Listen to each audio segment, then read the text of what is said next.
This is Unsiloed, brought to you by Alumni FM, connecting people through stories. Welcome to Unsiloed. This is Greg LeBlanc, and I'm here with Jerry Muller, who is a professor of history at Catholic University of America, also the author of a number of books. Most recent book, I think it's a bit of a departure from your kind of intellectual history stuff. It's called The Tyranny of Metrics. In addition to that, he wrote a book called Capitalism and the Jews. We've got Conservatism and Anthology. Adam Smith in His Time and Ours, which I think I bought a couple decades ago.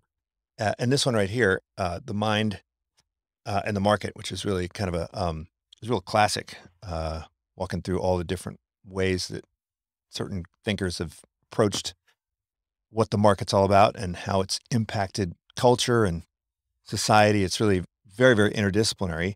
But I want to focus on this book, Tyranny of Metrics, Jerry. And, you know, I love this book because as somebody who teaches in a business school, I spend a lot of time, I suppose I spend half my time trying to get people to take quantification more seriously and to kind of distrust their soft judgment side and to, you know, look for some objective metrics that they can use to evaluate things and make decisions going forward. But then I probably spend at least as much time cautioning people about the abuse and misuse of data and metrics. And so, you know, I think it's just like with vaccines, you spend half your time trying to convince people that, you know, these things are the greatest things since sliced bread, but then you spend the other half of the time saying, hey, you know, watch out for big pharma, right? Like there's always two sides to everything. And so I'm wondering, first of all, kind of what led you to write this book? I mean, look, you're an historian, you're an intellectual historian, you sit at the intersection of politics and economics and history and all this. And this is a bit of a departure. So what led you to this book, Tyranny of Metrics? And then we'll jump into kind of what it's about, but I also just want to know, like, why you did this after a hiatus of book writing. Well, as you've indicated, a lot of my work not all of my work, but a lot of my work has been on the history of capitalism, of capitalist institutions, and the way in which intellectuals and leading analysts of capitalism from a variety of political and disciplinary perspectives have thought about its functioning and some of its cultural prerequisites and some of its cultural effects. So some of it then has to do with that longer term interest in history of capitalism.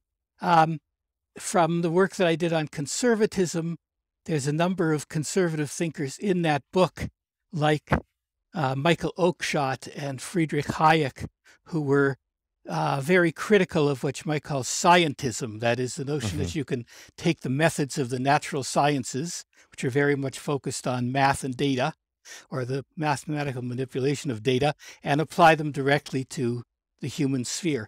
So those were kind of the interests in the background. And then there were particular events in contemporary political life and in my own professional life that led me to see that there was this pattern, there was this kind of cultural belief system that if you measured things in some standardized way and you rewarded and punished people and you incentivized people by giving them rewards for doing well on the measures and penalize them for doing badly on the measures. And if you made all this public in the form of what's sometimes called transparency, that this was kind of a magic bullet that would solve the problems of public institutions like schools and universities and private institutions like businesses and, of course, governmental institutions. I first felt this in a tangible way when I looked at the discussion around No Child Left Behind in the educational field that was adopted in the early years of the George W. Bush administration. And that notion of measuring and rewarding and punishing based on the measures and making the measures public, that was a key part of that package. And then it started to be felt at other places in the educational system, including in the universities. So I was a department chair in the mid 20 teens, and I started to find that there were more and more requests for data from my department, some of which was useful and a lot of which wasn't so useful.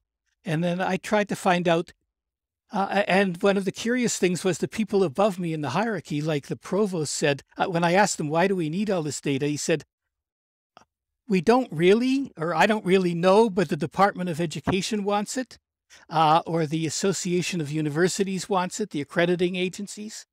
So I then began to trace back this new organizational cultural mentality from my local instance, as it were, in the universities to the larger educational system. And then I saw it was part of a larger notion of what's sometimes called new public management in government. And then when I traced it back, I saw that it actually tended to come from the private sector, from business.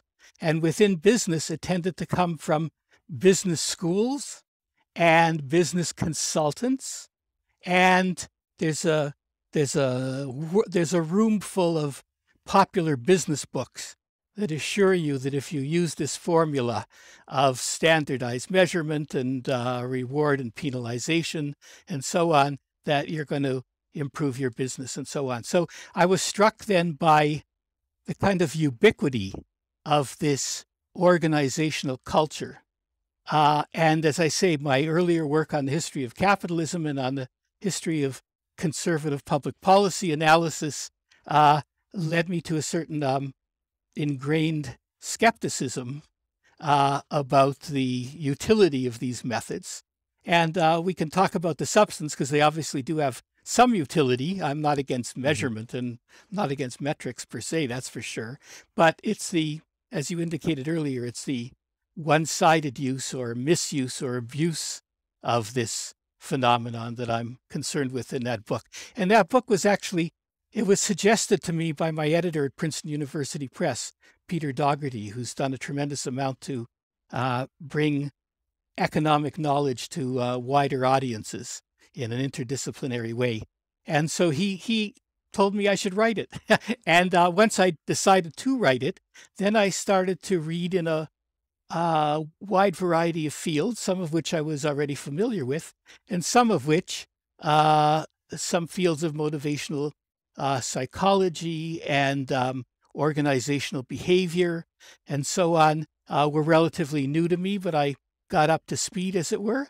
And then I began to investigate the incidence of this kind of what I call metric fixation in a wide variety of institutions, in education, in higher education, in medicine, in foreign aid, in policing, and of course in business. Well, I think we need to, let's start by sticking up for metrics, at least initially. Yes. Because even though you point back to even the early 19th century with educational movements and, look, the idea has been around for a long time that we need to kind of question judgment and so forth. But, I find that even today, we still have to kind of remind people that their judgment is not infallible. And I think, you set it up a bit. It's a bit of a false dichotomy, of course, but there's this there's this kind of tension between what we might think of as judgment and what we might think of as a more kind of quantitative approach. And the quantitative approach is built on a suspicion around professional judgment. And of course, the classic movie and book, right, about Billy Beane, that's kind of where I start off my data science class, where, the narrative's very simple. You've got these old baseball guys who have spent their whole life in the business, and they look at a player and they say, well, that player's got an ugly girlfriend, so he's not going to be any good, right? And then the hero sweeps in with all of these analytical techniques and highlights that this is just kind of confirmation bias and that this is just, your gut instinct, which is,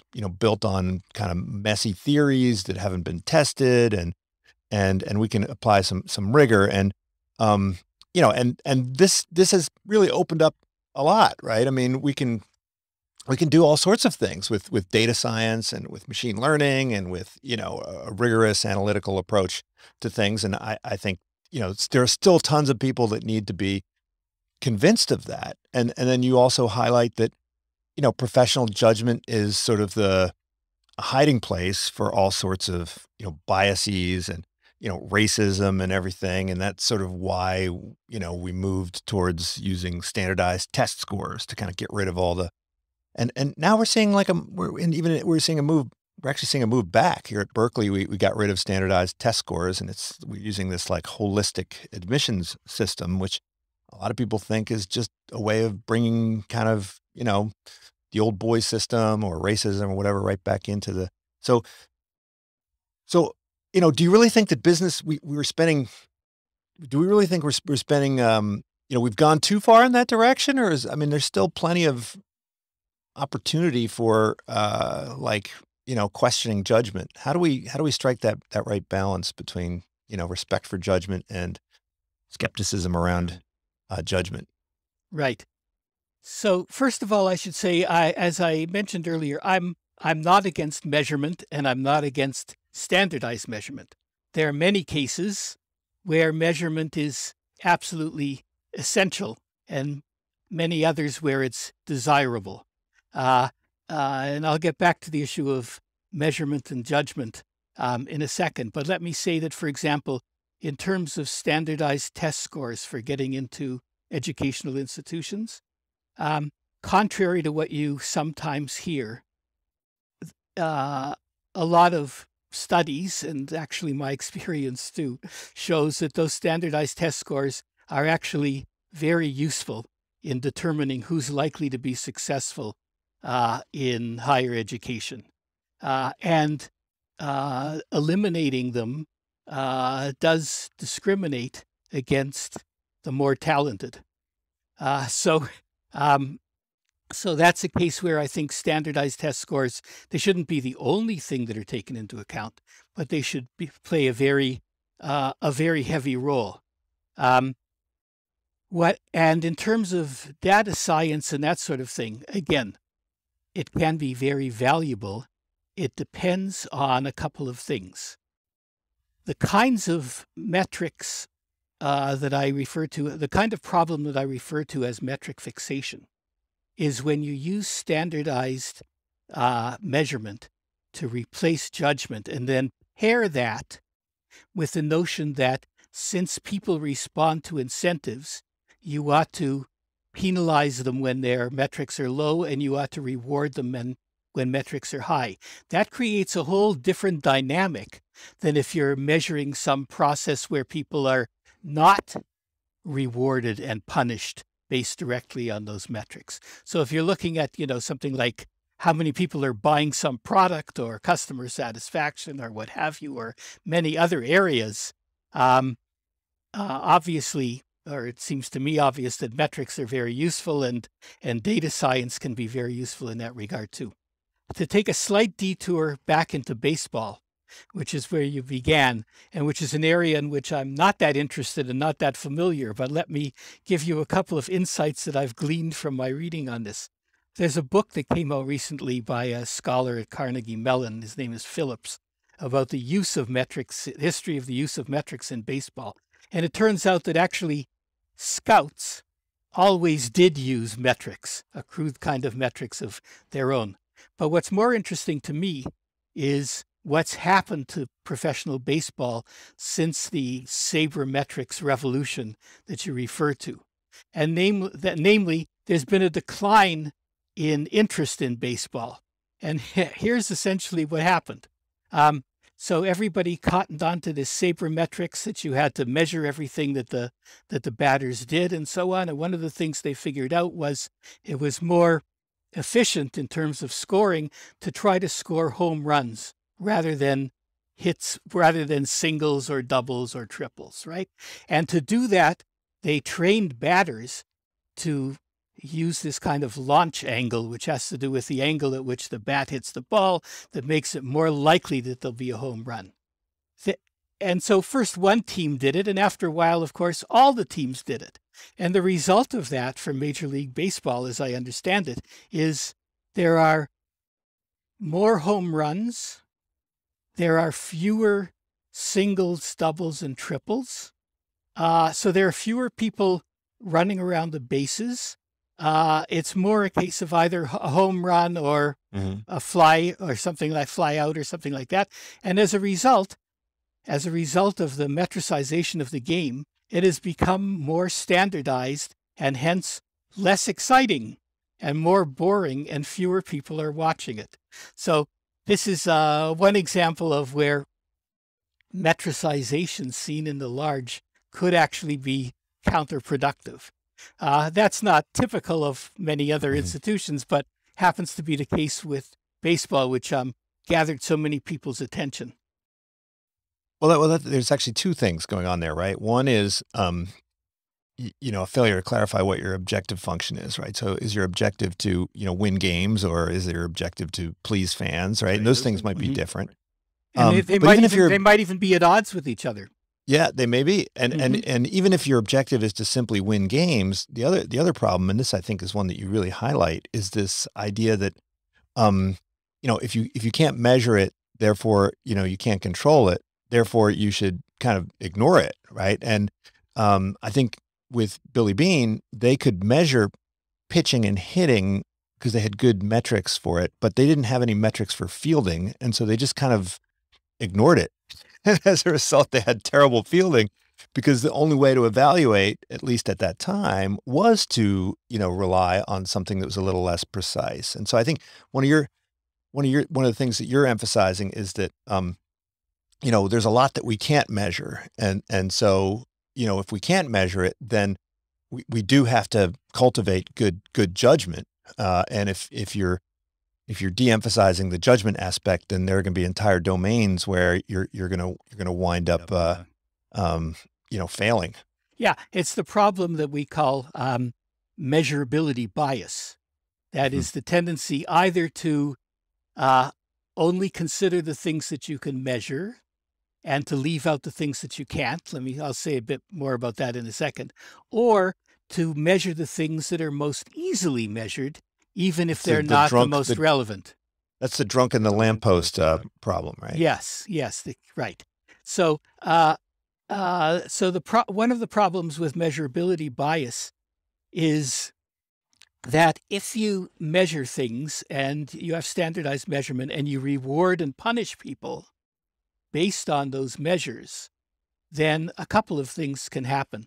One is that they focus their attention and their effort on what gets measured, and they marginalize all the things that aren't being measured. And some of the things that aren't being measured are often essential or at least highly desirable elements of any organization. So take things like mentoring, that is helping to train and promote the careers and create positive feeling and giving advice to people who are under you in the organization. That's something that, the difference between an organization that people want to work in and one that they don't often has to do with issues like mentoring and cooperation among peers. And cooperation among peers is also not easily measured or readily measured. But if individuals are incentivized to maximize their output of the particular thing that they're doing, then that will tend to make them less cooperative across personnel lines, less cooperative across parts of the institution as well. So one problem then is if you incentivize that which gets measured, you leave out important things that aren't being measured, and you incentivize people to focus on the things that aren't being measured at the expense of other goals and aspects of the job and of the organization that are not being measured or are not, designated as a key performance indicator or what have you. And the truth is, in you know, if you're washing car windows, you have a rather delimited set of tasks, right? But if you're in some more sophisticated job, there are probably many facets of your job.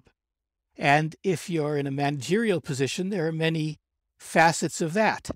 And if you measure things and reward people based on those measures, it tends to lead them to focus on just one of the facets of their job at the expense of the other facets of the job. Or similarly, within an organization, if you can incentivize a particular thing, a particular KPI at the expense of some larger goal. So, you know, as a result of writing this book, I talked to people from many walks of life. I mean, I talked to them before in order to write the book too.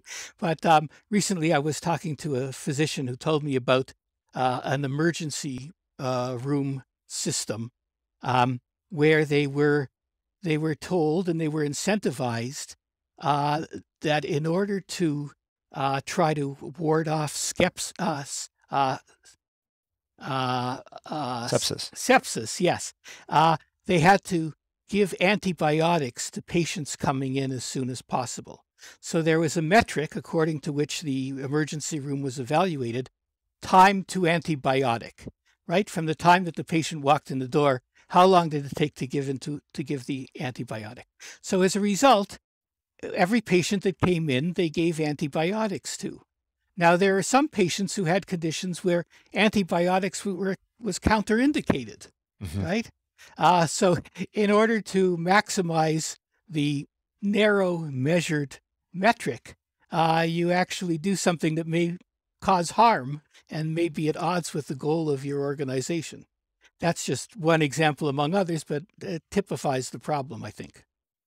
Well, I mean, this is really inherent in the principal agent problem, right? So this is, you know, Milgram and Holmstrom, you know, they wrote about this and they said that, you know, people are going to sacrifice activities that are not being rewarded and focus on those that are being rewarded. But I mean, this just goes back to Hayek, right? So when Hayek pointed out that, you know, in a centrally planned system, you say, hey, we need, you know, we're gonna evaluate your performance in the manufacture of tanks based on, you know, the tonnage of tanks, and so you're gonna build, like, you know, the heaviest tanks you can, right? And of course, you know, he talks about solutions to this, but it seems to be just inherent in the principal agent problem that, you know, if you're not the agent, you have to have some way of evaluating and monitoring the performance of the agent. And, I mean, if you're not the principal.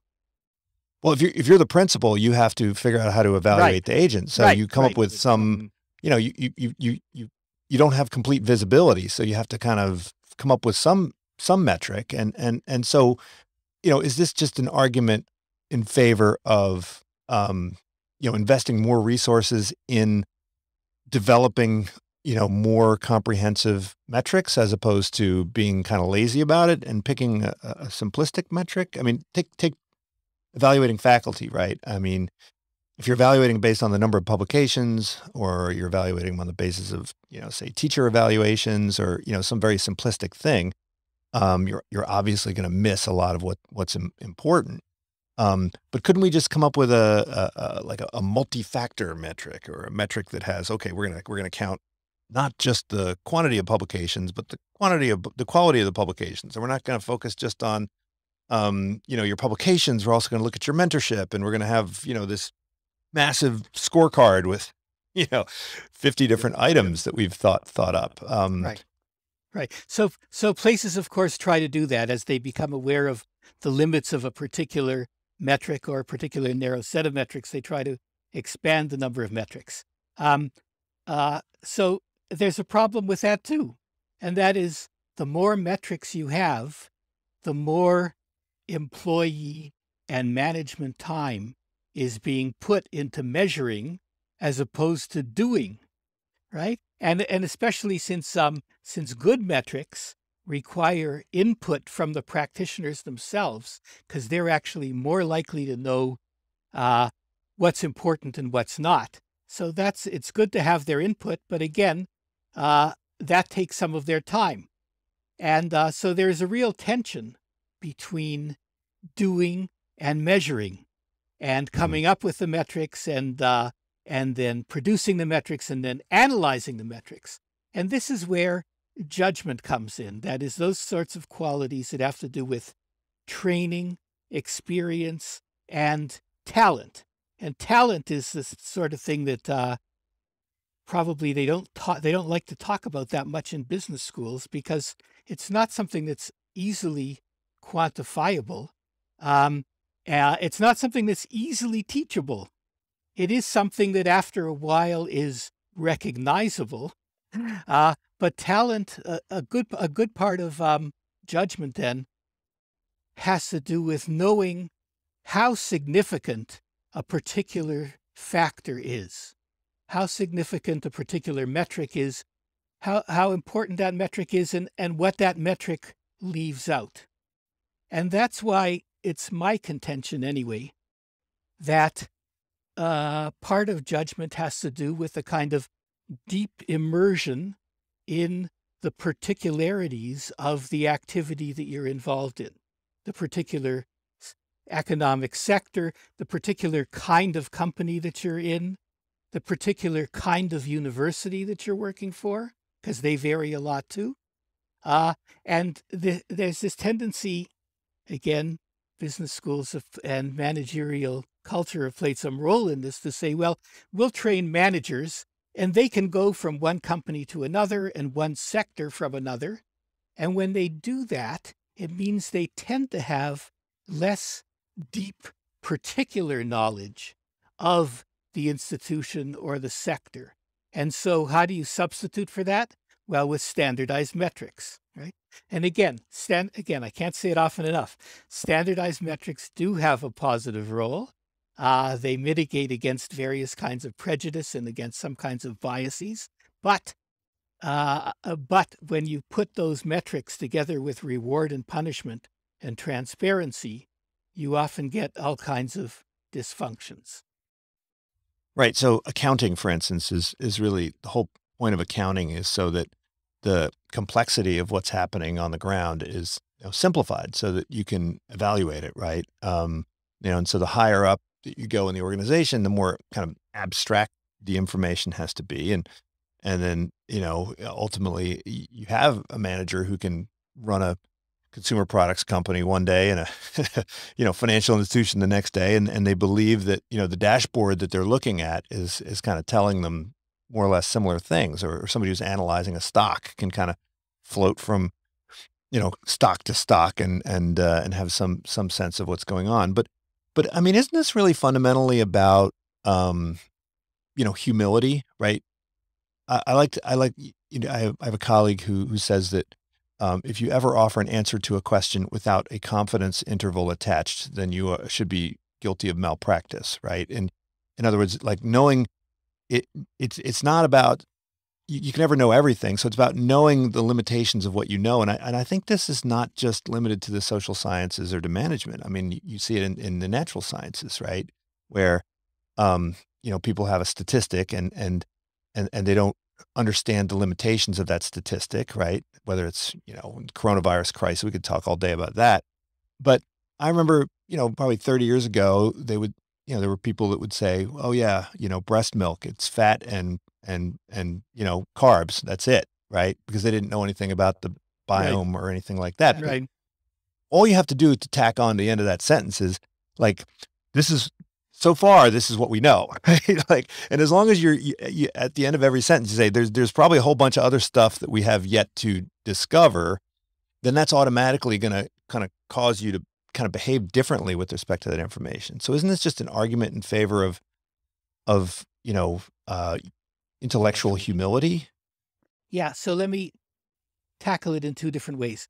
So one of the problems with what I call metric fixation is the belief that since you are measuring in a standardized way, you are engaged in an objective scientific activity. And therefore, it tends to militate against humility. That is to say, it gives you too much confidence in the metrics because, after all, you're doing science, right? And the other guy or gal, she's just working on her gut or on her intuition or on her so-called judgment, right? But I've got hard numbers, and hard numbers are, that's what sent people into space. So they're going to help me figure out if this product that I have is going to work in the marketplace.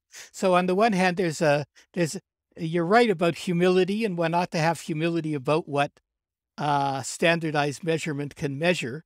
On the other hand, as I say, it tends to lead to, I would say, overconfidence in the measurable. And then the other side of this has to do with another potentially negative effect of metric fixation. And that is it tends to work against innovation and against entrepreneurialism. Because after all, what's the nature of entrepreneurship? It's the adoption of risk. Because when you innovate, when you try something new, it's in the nature of things that you don't actually know what's going to happen, right? And it's actually unmeasurable what you're going to happen. So to the extent that you are making your business decisions purely or primarily on the basis of the measurable, that's going to help in many situations. It's going to help in, fine-tuning things that you're selling or personnel processes and so on, or marketing. But what it's not going to help you is in innovating, in coming up with some new idea, some new process, some new product, some new way of organizing business or sales or whatever, because entrepreneurship and measurability are in an important sense at odds. And so there's a way in which metric fixation tends to lead to risk aversion. I'll bet you there are relatively few accountants who are great entrepreneurs, and relatively few great entrepreneurs are accountants. It's a different kind of mentality. And they both have their place in business. They both have their place in life. But if you see everything as a matter of accounting and the measurable, then, as I say, you're not going to have much entrepreneurship. I mean, when Jeff Bezos started Amazon, there was no measurable product there to begin with, right? Because after all, nobody bought books online. And after all, we all knew that nobody would ever buy stuff online because it was too unreliable, right? Oh, and he had a horrible PE ratio, for sure. Right. Oh, okay. So that brings me to the other issue that you've raised. Right? No, the other Great issue PE that you've raised, right, is stocks and stock analysts, right? So PE ratios are great for established companies in relatively non-competitive sectors. But if you're looking at future prospects, the PE ratios are always going to be bad. So that's an important element of metric fixation as well, is that it leads one to underrate the importance of innovation, new prospects, and that sort of thing.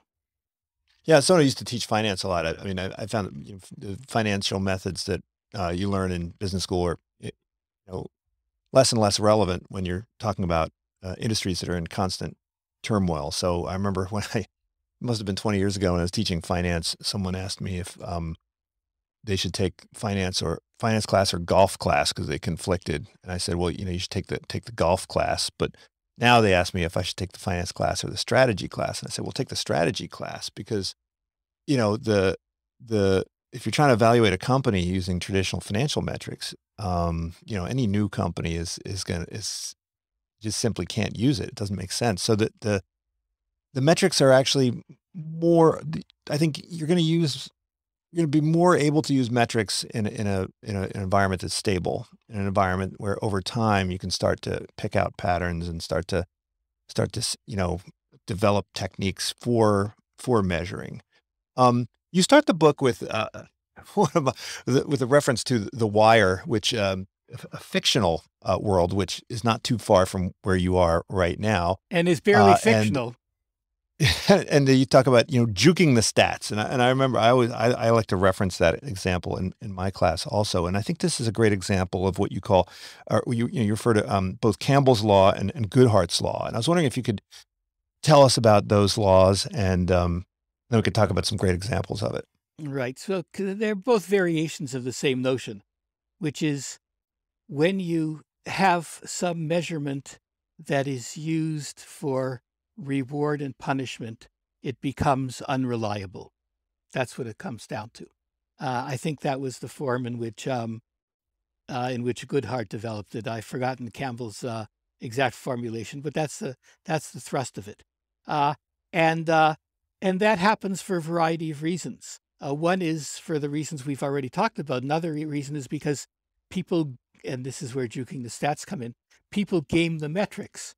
That is to say, they do things in such a way that maximizes the metrics at the expense of the reliability of the metrics, or at the expense of the larger organization. So in terms of, policing is a really interesting area in this regard. And it's very relevant for the current moment because there's various ways of improving crime rates, right?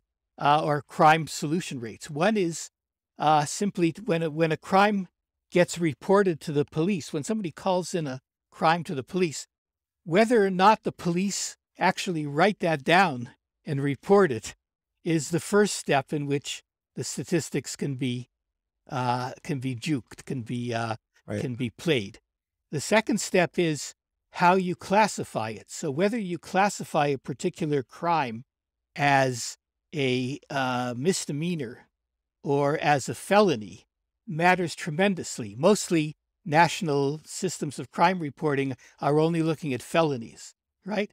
So if someone beats somebody else up, you can classify that as assault, which it is, which is a felony, or you can classify it in some more minor way as a misdemeanor. So you can improve your stats, you can improve your statistics, you can show, if you're a politician, let's do it the other way. The mayor says, we've got to bring down the rate of felonies, right? And he says, and the chief of police, and he says to the chief of police, your job depends on bringing down the rate of felonies or murders, right? So he then tells the people lower in the organization, the precinct captains, your promotion or your raises or whatever are going to depend on the level of felonies, and they in turn tell the cop on the beat, so to speak. Well, in each of those cases, there's an incentive then to minimize the reporting of the crime, either to minimize whether or not you report it or how you classify it. And then, of course, we now have a process in many American cities, like San Francisco, where certain things that were considered crimes in the past are being decriminalized. So there you can essentially steal things up to $999 without the police intervening and without it being reported. Well, as a result, you're actually having a lot more theft, but the statistics probably aren't showing it, right? I actually witnessed this not too long ago.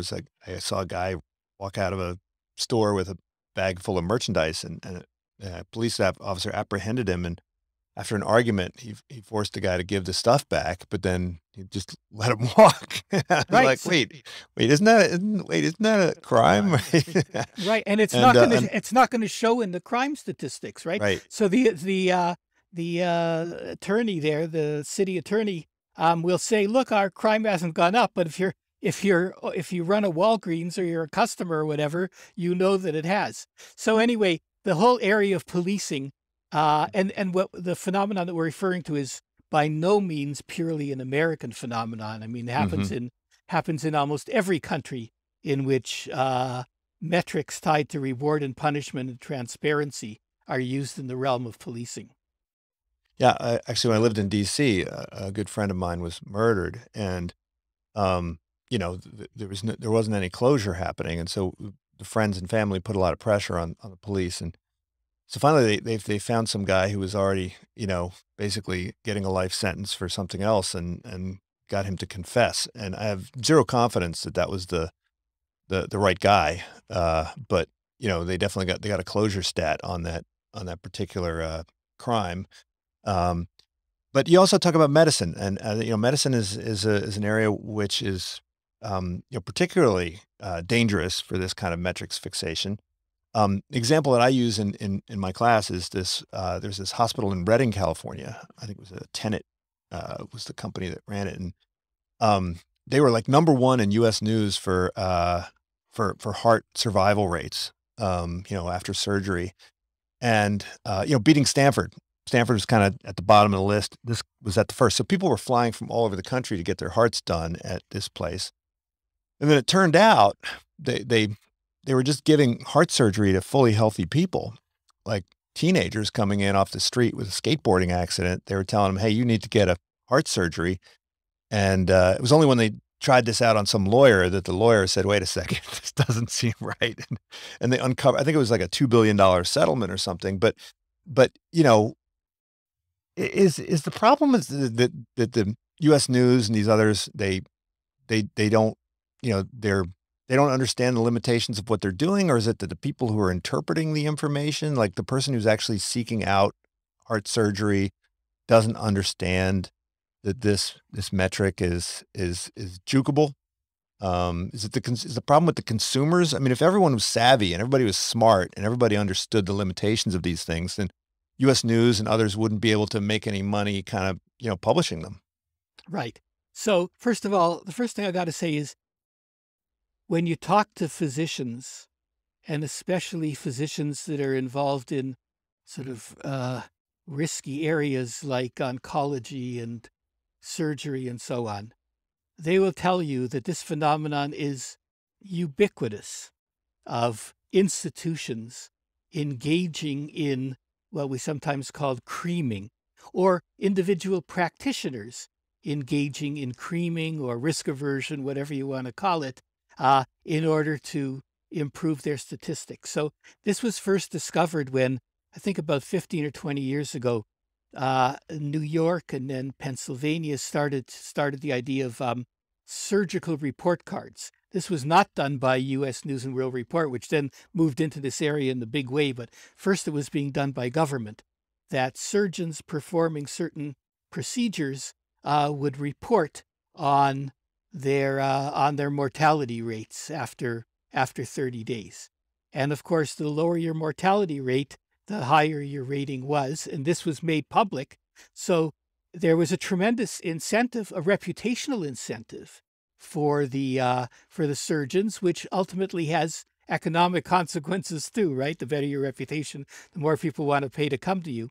And as a result, it was found that that there was creaming going on. That is, the surgeons would turn away people who had substantial comorbidities where the likelihood of successful surgery was less. Now, some of those people simply died, who didn't get the heart procedure because it was too risky. They simply died. Some of them went to places that were highly specialized, or they were even sent by their local doctor to a place like the Cleveland Clinic.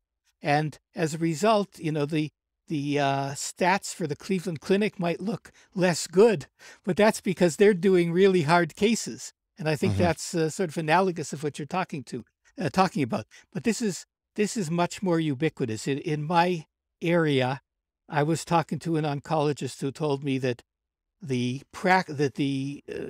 hospital system, the healthcare system of a leading academic research institution turns away oncology patients with high degrees of risk, and other systems then have to pick it up, and that keeps the ratings or the rankings of the academic institution particularly high. So yes, this issue of juking the metrics in terms of medicine is a huge issue. And there's another way in which I'm even more worried about metric fixation. And that is one of the striking phenomena that I think has gotten too little attention. Maybe you or someone at your school wants to pay attention to it, is the way in which specialized practices in medicine in areas like oncology or dermatology or whatever are increasingly first they became corporatized because of the need for electronic medical records and so on. But now those smaller corporations are increasingly being bought by private equity, and they are highly focused on metrics. And the question of whether those metrics that are geared towards what effect those metrics that are geared towards profitability are having on the treatment of patients and patient outcomes and so on, I think has yet to be investigated. Well, there's a whole other problem, which is sort of the substitution of intermediate metrics for kind of final metrics, right? So, if we're interested in people living longer and we think, well, cholesterol, lower cholesterol seems to correlate with living longer. So then we just focus on the cholesterol metric instead of the living longer metric. Or, if you're a dermatologist, right, you're going to be evaluated based on how many people die of skin cancer. But if they die of vitamin D deficiency, like this is not your concern, right? This is not your problem. So you drill into some kind of intermediate metric and lose sight of like why you were actually looking at that metric in the first place, right? Yes, and that's true in health, and as you're indicating, in a wide range of other realms as well. And then, one of the key distinctions I make in my book, and I think people need to keep in mind, is the question of how the metrics are formulated and who sees the metrics and how the metrics are used. Because metrics are really useful when they're formulated in part by people with experience and judgment. And Yeah. then when it's shown to those people, not attached to reward and punishment, but as a way of measuring their own performance as opposed to those of others, or how one surgical unit is doing in terms of infection rates versus another surgical unit. If they can look at those statistics and see who's doing better, then the ones who are doing less good can consult with the ones who are doing better and perhaps improve their performance. So a lot of the issue with metrics is how much input there is from those with judgment in the formulation of the metrics, in the evaluation of the metrics, and in delinking metrics from reward and punishment. That's a key distinction that I think is sometimes lost on people. Yeah. So, I mean, I think if you have a dashboard, right? So when you're driving, it certainly helps to have some notion of how fast you're going, right? That's certainly helpful. I don't think anyone would argue that it's not a good thing to know. But if that becomes your sole objective to maintain a particular speed at the expense of all other things, or if there's some kind of objective function or reward punishment system associated with that to the exclusion of all others, that's when it becomes a problem. But in business, right, you talk a bit about extrinsic versus intrinsic motivation, and this is a huge area of research in organizational behavior. And it's rather delicate, right? Because on one extreme, if you focus entirely on extrinsic motivation, this is going to have all sorts of harmful effects. But on the other, if you just offer people flat salaries and the salary seems to be completely insensitive to your performance, and people fail to get some kind of recognition or appreciation, which usually comes in the form of some financial benefit, then they'll also kind of lose interest, and that could be dysfunctional. So how do you strike that balance between recognition through financial reward and then this kind of like mechanistic, tightly coupled connection between a particular metric and a reward? Right. So first of all, it depends on the nature of the organization. So there are some organizations, not in all businesses, but in many businesses, the ultimate purpose of the business is to make profit. So extrinsic reward matters a lot to the business as a whole, and probably matters to most of the people working in it to a greater degree. I mean, I'm not saying that's the only thing that motivates them, but it probably plays more of a role there than in, say, medicine or primary and secondary education, right? Nobody goes into being a high school teacher for the money. Well, I guess not nobody, but probably the people that you want are not the people going into it for the money.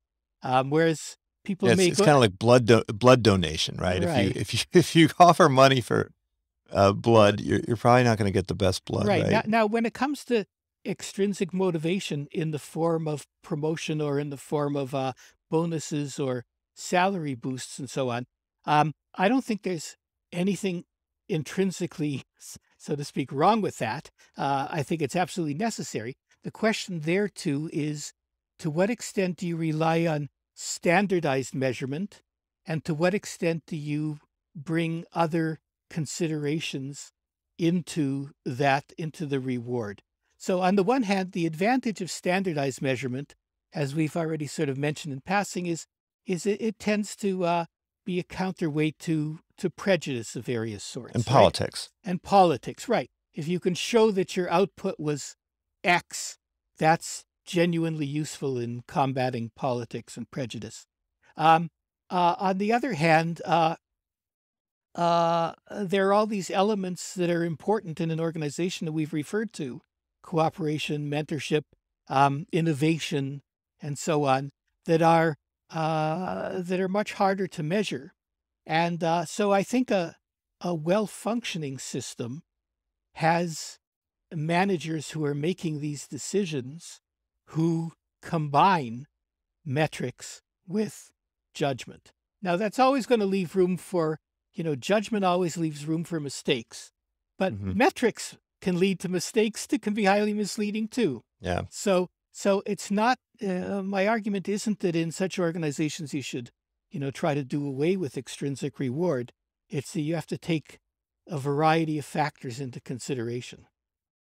Well, I think the problem that executives or managers or system designers face at that point is like, all right, yeah, I'd love to just kind of hand the keys to somebody who had good judgment. I'd love to just say, look, I trust you, make your decisions however you see fit. But the question then just, goes back one level. How do I know that this person has good judgment? I want to have, and then it's just, all right, well, I got to have good judgment in determining who's got good judgment. And then you're just, it's turtles all the way down, right? I mean, don't we need some way, wouldn't we want to have some objective way of determining whether someone, is good with their subjective assessments?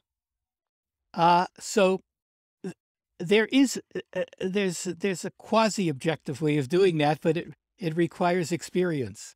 That is to say, if you're dealing with some manager at some, if you're dealing with a manager at some middle level of an organization, if over time you see that a lot of the good people under that person are quitting, or contrary-wise, you see, well, this guy's unit is really highly productive over time, then that's probably a sign that they do have good judgment or some other leadership skills. You can't tell it from at any one point. It requires judgment over time. Another good thing to do, again, this is easier said than done, but it is doable, is to consult from time to time with the people under that manager about how they feel about their work and how they feel about whether they're being more or less accurately judged in terms of these reward and promotion issues. And that, that takes more time, but it has its advantages too. So I think in the medium run, in the long run, one can develop judgment about these things. You just can't do it from day to day.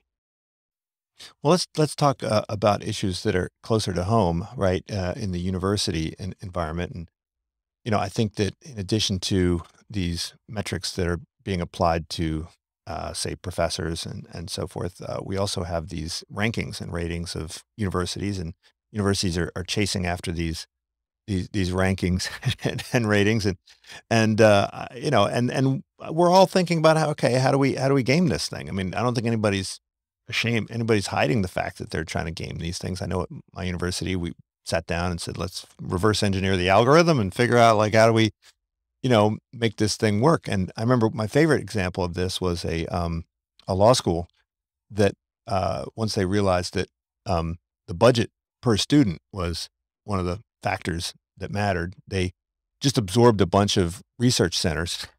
Uh-huh. And so it increased the size of the budget without actually increasing in any. These centers had absolutely nothing to do with the training of lawyers or even legal research, but it managed to boost them in the rankings, right? That is a great example. Another one that goes on in law schools all the time is, they're rated for U.S. News World Report and so on by the test scores of the incoming freshman students into the law school. So what a lot of the top schools do, but especially what the second rank ones do, is after the first year, they admit people from the third ranking law schools into the second ranking law schools because those people's test scores don't get counted in by U.S. News and World Report because they're only looking at the first years. So that's another form of this gaming. But the main way in which, I would say the main way in which metric fixation affects education is in the measurement of graduation rates. If you look at the last 20 or 30 years in the United States, you see an interesting paradox, though it's explicable by metric fixation. On the one hand, the percentage of people graduating from high school and the percentage of people graduating from college has been going up from decade to decade. On the other hand, when you look at tests that evaluate the objective knowledge of these people, they've been flat or sometimes going down slightly. So how does one resolve this seeming paradox? Well, in order to graduate more people, you simply lower the standards for graduation. And this happens at all sorts of levels, including at the level, so in colleges, for example, if you admit someone and they're less than the top flight intellectually, they came in to become pre-med, but they can't actually do very well in biology. So they change their major to something easier, sociology or gender studies or what have you. And then they graduate with a degree in that. And there's pressure from university administrations to make sure that the pass rate in courses is high. And the GPAs are higher too. So the GPAs too, that's kind of student pressure, yes. But there's pressure to make sure that everybody passes. And how do you do that? Well, one of the ways of doing it is by lowering the standards for passing. And so this metric fixation and the whole realm of ratings and rankings and so on has had a highly distorting effect on the educational system and on public policy in regard to education. Because when you look at economists who deal with education, they often deal with these. They often say, "All right, how much are people who have a BA making as opposed to those who only have a high school degree or whatever?" They don't, and they treat all BAs as if they were some standardized product. But of course, what getting a BA represents varies tremendously depending on, if you're an astrophysics major at Caltech or if you're some lower majoring in some easier subject at Directional State University. Public policy people tend to treat these as if they were a single quantifiable, a single standardized metric, but it's actually highly distortive in terms of even thinking about the whole realm of education. Well, so I mean, I think corollary to Goodhart's law is that any kind of time there's a signal, right, in a signaling model, the signal will become less reliable over time because people will behave strategically, right? If the signal is tied to reward and punishment, yes, people will behave strategically, exactly. Right, and you also talk about the military, and I think one of the reasons why sometimes people are so caught off guard, we look at what happened in Afghanistan, is that how could you be surprised by things like this? It had to be because you were focusing on kind of the the wrong metrics, right? And everything looked just fantastic. And, in Vietnam, your body count just keeps getting bigger and bigger. And so that's supposed to be the measure of progress. So, the military is an area where strategy is particularly important, where the fog of war and making decisions under uncertainty is really, really important. And so a lot of what you're describing seems to be a discomfort associated with uncertainty, and to kind of fall back on the comfort of measurement, right? So it's not just that the world that we measure is the world we can control, but it's also kind of the world that we can, almost feel good about, right? And that we can report back to our superiors and our congressional and senatorial committees about. How many action events were there on the ground in Helmand province this month as opposed to a year ago? And the problem is the action events, that is to say, fire between American troops and their opposite, can either occur because the American troops were in the process of chasing the Taliban out of some particular area, or because the Taliban already controlled an area so thoroughly that there were no challenges to them.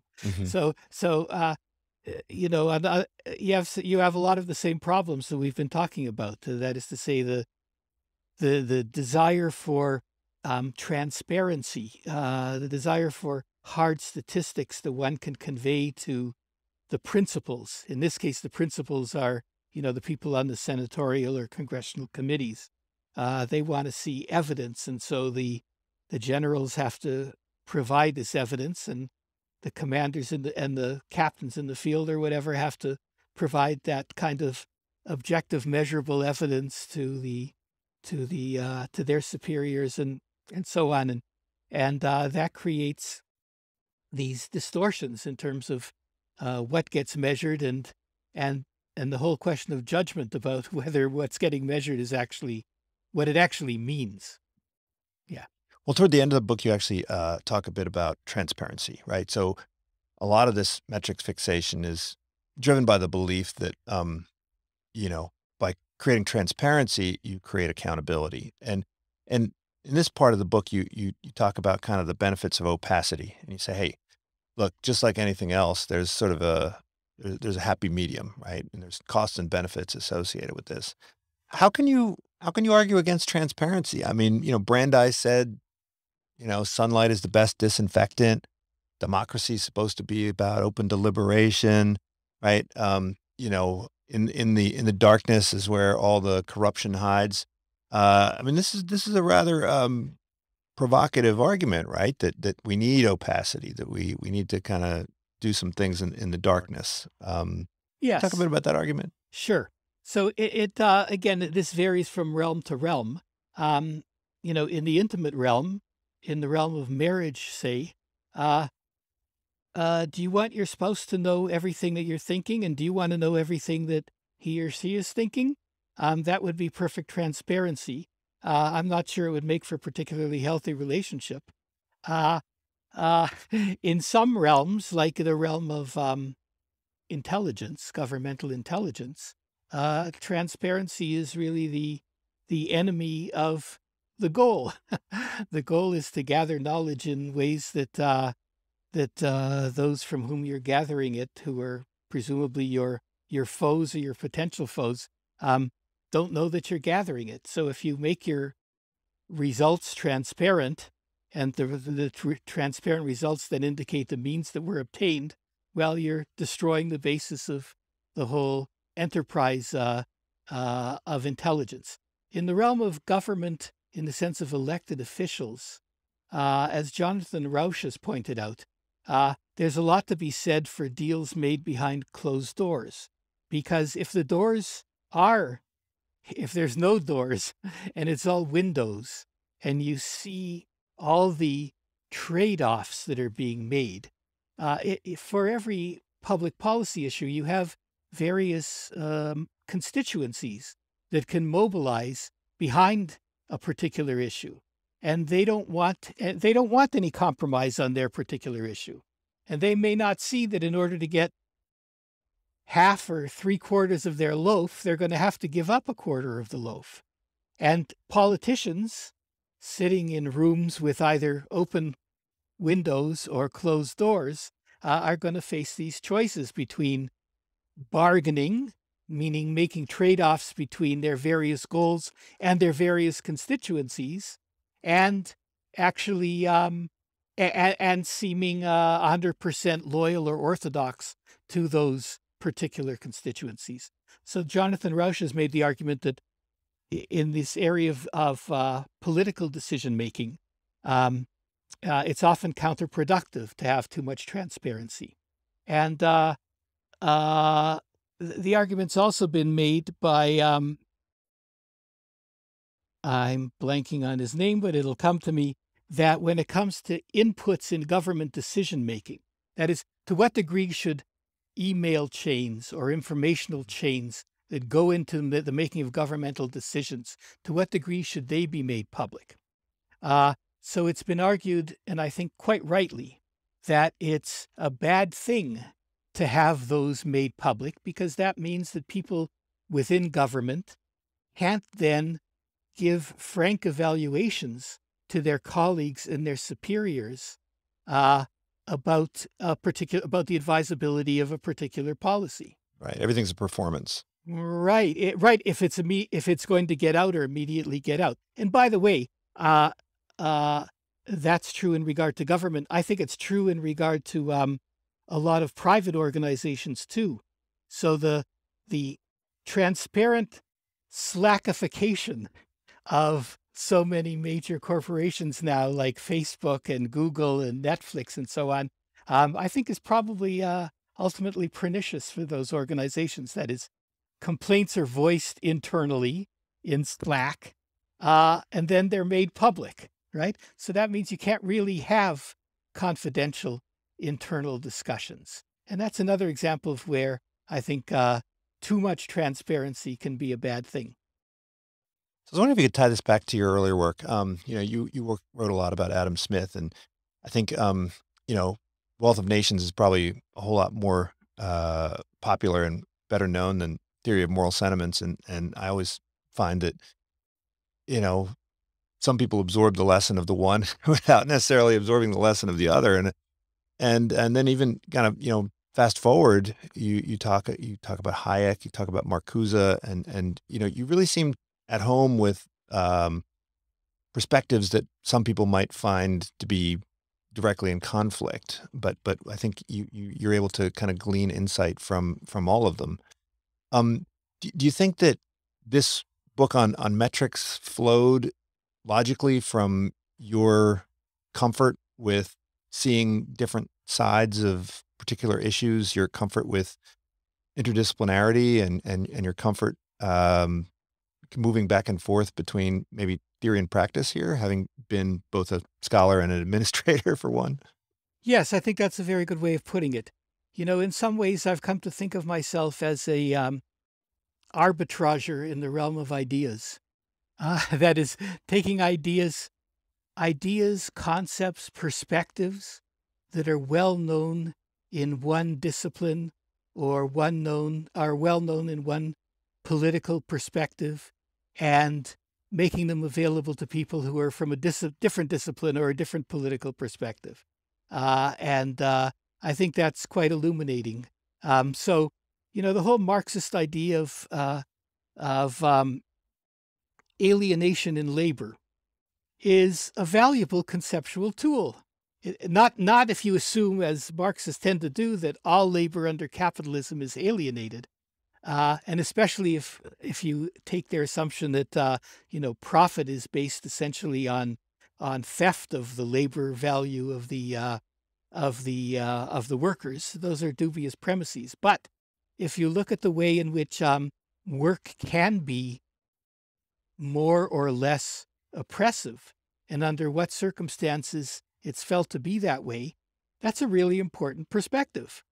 And it also links into some of the issues we've talked about extrinsic and intrinsic reward, and so on. And so one of the thinkers that I found myself surprisingly sympathetic to as a result of doing the book was Michel Foucault, and his notion that the way in which the categories that we use affect the way in which not only we see the world, but the way in which organizations function and discipline people and so on. So part of metric fixation is about taking these categories and taking these categories of standardized measurement and rewards and penalties and making that the lenses through which organizational life is seen. As you say, from Hayek, there's the notion of the pseudo-rationality or pseudo-science when it comes to various academic disciplines. He didn't apply it very much. He didn't apply it to the realm of business. He applied it to socialist economic calculation. But of course, the great irony is that, and we've sort of alluded to this already, is that a lot of that notion of centralized standardized measurement and then reward and punishment, which was the basis in some ways of the socialist or communist system, is now what's often being done in the realm of private corporations, right? Mm-hmm. So you can have this Hayekian perspective on the realm of private business to which he himself did not apply it, but to which it can be applied. So I think in all of those respects, being able to draw upon a variety of disciplines and a variety of ideological perspectives makes for a richer understanding. That's what I tried to do in the mind and the market on capitalism in modern European thought, is provide that variety of perspectives. I try to do even more actually in this teaching company course that I did called Thinking About Capitalism, that also tries to provide this variety of perspectives. And then in a more focused or concentrated way, it is what I try to do in the Tyranny of Metrics. Yes.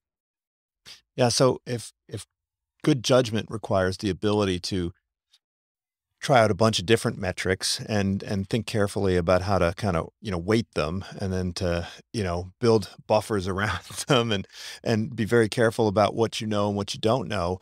Presumably the same approach is required for understanding social phenomenon, right? As an academic, we all want to, find the theory and find the framework which kind of illuminates everything, to the exclusion of all these others. But good judgment in the social sciences presumably requires that you're able to, fully identify the potentials and limits of each of these different perspectives, and then have the kind of judgment to assemble them in a mosaic fashion to ultimately figure out what's going on. And that's why people like Adam Smith in the 18th century, or another one of my favorites, Joseph Schumpeter in the 20th century, is so interesting, because although we sometimes talk about them as economists, and although Schumpeter, of course, was certified as an economist, they actually drew upon a variety of disciplinary perspectives. So, the theory of moral sentiments, a lot of it is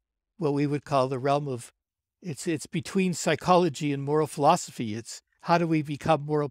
What are the social processes? What are the interactive processes? And what are the internal processes in our mind by which we become moral people, right? Schumpeter certainly was interested in a book like Capitalism, Socialism, and Democracy, was interested in demography, politics, micro and macroeconomics, and so on. So yes, and of course, as you're sort of alluding to the fact that there's a tension between professional specialization and often advance in the professional field in academic life involves a high degree of specialization.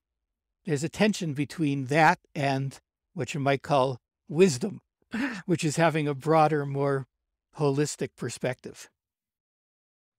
Well, Jerry, thanks so much for joining me. We could talk all day. We didn't even, look, this book, The Mind and the Market, is really a masterpiece, and we could probably talk about it all day if we had the time. But The Tyranny of Metrics, most recent book, check it out. Also, Teaching Company, the Teaching Company course, which is called Thinking About Capitalism, right? Highly recommended. Thanks so much for joining me. Talk again soon. Good to be with you, Greg. This is Unsilo, brought to you by Alumni FM, connecting people through stories.